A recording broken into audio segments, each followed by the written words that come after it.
ખેડાના માતરના રતનપુર ગામમાં પૂર્વ સરપંચ બિસ્મિલ્લા ખાનના ફરમાનથી હિન્દુ સમાજમાં રોષ ફેલાયો છે। હિન્દુએ ગામમાં વરઘોડો કાઢવો નહીં તેવું ફરમાન કરતા મોટી સંખ્યામાં હિન્દુ સંગઠનો અને લોકોએ કલેક્ટરને આવેદનપત્ર પાઠવી રજૂઆત કરી હતી। રતનપુર ગામમાં હિન્દુ સમાજ ખતરામાં હોવાથી અને હિન્દુઓને હિજરત કરવી પડે તેવી સ્થિતિ હોવાથી આવેદનપત્રમાં ઉલ્લેખ કરવામાં આવ્યો છે। પૂર્વ સરપંચ બિસ્મિલ્લા ખાન અને તાલુકા પંચાયતના સદસ્ય આગા ઉલ્લા ખાને હિન્દુ સમાજના લોકોને ગામની ભાગોળમાં ગરબા નહીં રમવા માટે ફરમાન કર્યું।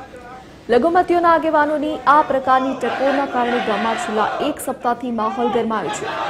અગાઉ નડિયાદ ડીવાયએસપી અને જિલ્લા પોલીસ વડા બંને દ્વારા ગામમાં હિન્દુ મુસ્લિમ આગેવાનો સાથે બેઠક કરવામાં આવી હતી, પરંતુ બંને પક્ષ વચ્ચે કોઈપણ પ્રકારનું સમાધાન થયું નથી।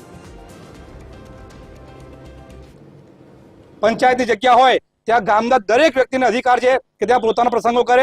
ધાર્મિક પ્રસંગ છોડ દો, ગરબા પોતાના વ્યક્તિગત ઘરના લગ્ન હોય ત્યાં ગરબા રમવાની વાત આવે ને ત્યારે પણ એ લોકો મુસલમાન સમાજના એક બે વ્યક્તિ એવા છે જે લોકો આખું ગામ ઉશ્કેરે છે અને એવું કહે છે કે તમારે અહીંયા ગરબા નહીં રમવાના। તે પીડાય છે આ ગામવાળા, એટલે આજે આવેદનપત્ર આપવાની જરૂર પડી। બીજું કે ત્યાં જે લોકોને મદ્રેસા મસ્જિદ છે એની ખરાઈ કરવી, ત્યાં જે સરકારી જગ્યાઓ છે, ગૌચર જગ્યાઓ છે એ લોકોએ પચાવીને અને ત્યાં એમના અમુક ધાર્મિક પ્રતીકો ઉભા કર્યા છે તેની ખાસ ખરાઈ કરવી એવી અમારી લાગણી માંગણી છે।